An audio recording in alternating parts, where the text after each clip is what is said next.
Welcome! Today I'm showing you how to customize volume styles panel into a Samsung Galaxy A51. First of all, go into Play Store and find volume styles application.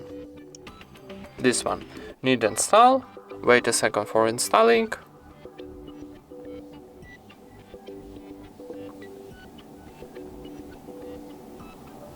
And then open.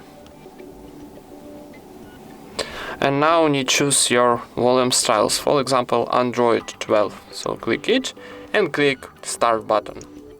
Then you give permissions for this application, turn on here, and one more time in settings. So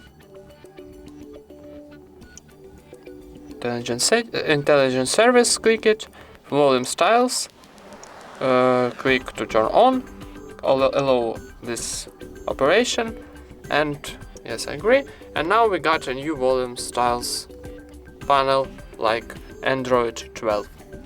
Thank you for watching, leave thumbs ups and subscribe to our channel.